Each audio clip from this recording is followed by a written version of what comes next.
And from day one in office, President Obama has vowed to close the Guantanamo Bay prison. And now, as his presidency winds down, the president is threatening to shut it down using an executive action. South Carolina Senator Tim Scott was just at that prison. And to quote the senator, the president's threat is overcooking the senator's grits.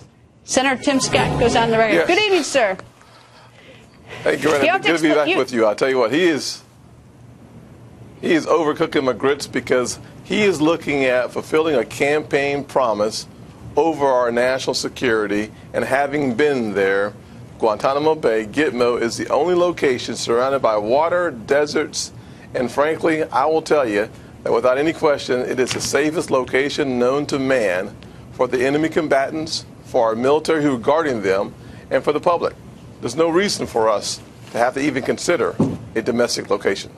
You know, Senator, this is what I don't understand. In my old days, I was a criminal defense attorney. I can tell you that the worst place to be is in our prisons in the United States. They are rough places. And when you take a group of people who are in some group, whether I guess it's Gitmo or some gang or something else, is they spread them out so they all go to different facilities. I would imagine if I were someone, I'd much rather be with people I know and speak my language at Gitmo than end up in Marion, Illinois, or Supermax, or some horrible Clinton correctional facility in upstate New York that's old and dirty. So I don't get this one. It boggles my mind. I tell you what, the enemy combatants that are being detained enjoy a quality of life that we never see at any federal prison anywhere in the country. And frankly, the fact that they're enemy combatants and being detained and not necessarily being punished is a key component to why we should make sure that this facility in Gitmo remains open. It is the perfect location without question. But, you know, the more disturbing issue, and I don't know, you know, what do we do about this? I mean, we're detaining these people, and they don't get trials.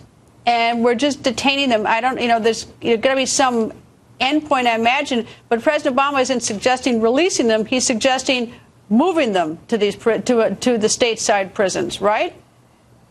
Exactly, Greta. Out of the 114 detainees down to 113, he just released another one recently.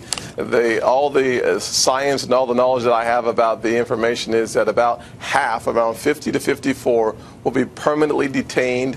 Whether they go through a judicial process or not, I cannot tell you. But the fact of the matter is the administration and all the experts tell me that about 54 of them will be permanently detained, which means that we would be bringing 54 of the world's worst terrorists to locations near you.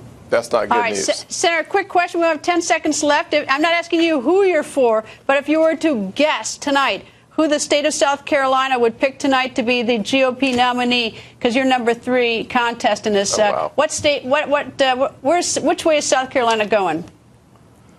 You know, I tell you, it's hard to tell, to be honest with you. Today, it's almost impossible for me to answer that question. I'd probably go with Marco Rubio or Ted Cruz, to be honest. All right, Senator, we'll check back with you as time marches on. Thank you, sir. Sounds good. Thank you.